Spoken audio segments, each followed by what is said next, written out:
رمضان میں داخل ہونے سے پہلے اس کا اہتمام شعبان میں ہی شروع ہو جاتا ہے، یا اس کے لیے ذہنی تیاری شعبان سے ہی شروع ہو جاتی ہے، اور پھر یکایک سلسلہ منقطع نہیں کیا جاتا، بلکہ کیا کیا جاتا ہے، شوال میں بھی کچھ روزے نفلی رکھے جاتے ہیں۔ اگرچہ شعبان اور شوال کے روزے نفلی روزے ہیں، لیکن یہ رمضان کے آگے پیچھے ہیں۔ شعبان، رمضان اور شوال یہ خصوصی طور پر روزے جیسی فرض عبادت کی ادائیگی کے مہینے ہیں۔ اب آپ دیکھیے کہ عموماً ہم جب چھٹے ہوئے روزے ہوتے ہیں سال بھر نہیں رکھتے، اچھا ابھی رکھتے ہیں۔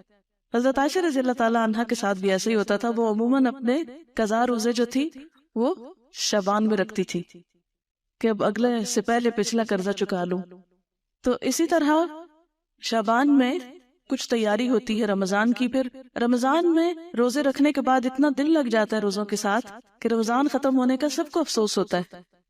پھر اس کے بعد بھی 6 روزے اور اتنی فضیلت والے دے دیے گئے کہ اگر وہ رکھ لیے جائیں تو اتنا اجر و ثواب ہے گویا آپ سال بھر روزے سے ہیں۔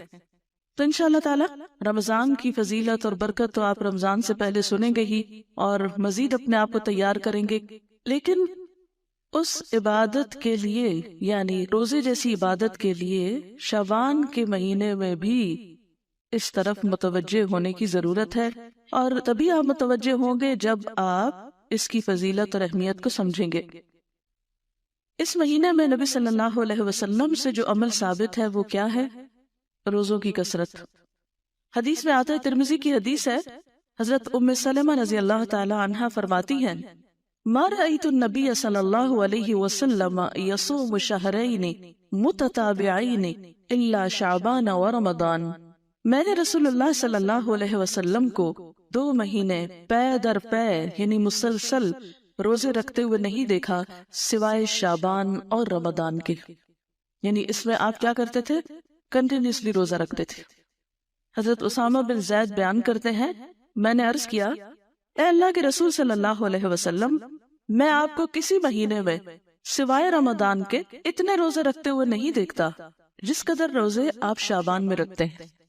آپ نے فرمایا کہ لوگ اس رجب اور رمضان کے درمیان والے مہینے کی فضیلت سے غافل ہیں۔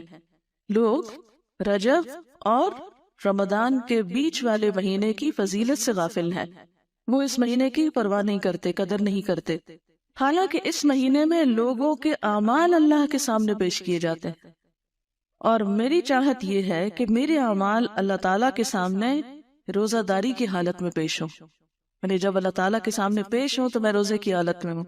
جیسے کوئی شخص غلط کام کر لیتا ہے پھر کسی کے سامنے پیش کیا جاتا ہے، مثلا آپ پرچہ دیتے ہیں، پیپر دیتے ہیں نا، تو اس میں کچھ گڑبڑ کر جاتے ہیں، کوئی سستی کرتے ہیں، غفلت کرتے ہیں، جواب صحیح نہیں لکھتے، پھر ٹیچر کے سامنے آپ کا پیپر آتا ہے، وہ کریکشن کرتی، پھر بعض اوقات آپ کو بلا لیتی اور آپ کو پوچھتی یہ آپ نے کیا، کیا ہو گیا تھا آپ کو؟ اگر آپ ایک ایسے اسٹوڈنٹ ہوتے ہیں جو ادروائز بہت اچھے ہیں تو وہ آپ کی اس اچھائی کی وجہ سے کیا کریں گی؟ اس غلطی کو اگنور کر دیں گی۔ اسی طرح اگر آپ روزے سے ہیں اور آپ کا اعمال نامہ اس وقت یعنی سال بھر کا پیش ہو رہا ہے کہ اس سال میں ان صاحبہ نے یہ اور یہ نیکیاں کمائی ہیں، یہ اور یہ کارنامے کیے ہیں، یا یہ اور یہ بلنڈر کیے ہیں، وہ سب کچھ سامنے جائے گا۔ آپ دیکھیں کہ بعض اوقات غلط کاموں کو دیکھ کر، نافرمانیوں کو دیکھ کر آپ سوچ سکتے ہیں اللہ تعالیٰ کا غصہ کتنا بھڑکتا ہوگا۔ اگر کوئی آپ کی بات نہ مانے تو آپ کو کیسا لگتا ہے؟ کوئی آپ کی بات نہ مانے کیسا فیل کرتے ہیں آپ؟ بہت تکلیف ہوتی ہے نا، ایک بعض اوقات انسلٹ بھی فیل ہوتی ہے کہ اس کو کہا بھی ہے اور اس نے اس کی پرواہی نہیں کی، اتنی غفلت اور اتنی لاپرواہی۔ تو آپ دیکھیے کہ جب آپ کا رجسٹر، آپ کے سال بھر کے کام پچھلے شعبان سے اب تک جو آپ نے کیا وہ جو پیش ہوتا ہوگا، ویسے تو اللہ تعالیٰ روز بھی دیکھتے ہیں نا آپ کو، ہر لمحہ جانتے ہیں۔ اس کو پھر میں ایک چھوٹی سی مثال کے ذریعے بات سمجھاؤں گی۔ جیسے آپ کی ٹیچر کلاس میں روز سبق سنتی ہیں آپ کا، ان کو اندازہ ہوتا ہے کہ آپ کتنا جانتے ہیں، لیکن پیپر دیتے ہوئے آپ کو کوئی وحشت آتی ہے کہ نہیں؟ ہوتی ہے کوئی ٹینشن آپ پر؟ ہوتی ہے، حالانکہ آپ روز ٹیچر کے سامنے اچھا یا برا سبق سنا رہے ہوتے ہیں، یا کام کیا نہیں کیا، لیکن وہی چیزیں دوبارہ پیپر میں آتی ہیں۔ تو ہر ایک چیز کا اپنا ایک طریقہ اور ایک قرینہ اور ایک سلیقہ ہوتا ہے نا۔ تو بالکل اسی طرح روز آپ کا اللہ تعالیٰ کی نظر میں ہونا اپنی جگہ ہے، لیکن لکھے ہوئے اعمال، تصویریں کھینچی ہوئی آپ کی البم، تو سارے کے سارے جب ایک خاص انداز میں پیش کیے جاتے ہیں کہ یہ کتاب تیار ہے، اتنا عمل زیادہ، اتنا کم ہے، اور ہم اس سے غافل ہوتے ہیں، تو اور تو کچھ نہیں کر سکتے۔ ایٹ لیسٹ اس مہینے میں حسب توفیق نیکی کے کام کریں، تاکہ اعمال نامہ جب پیش ہو تو اللہ تعالیٰ ہماری غلطیوں سے درگزر فرمائے، اور آخرت میں تو پیش ہونا ہی ہے نا۔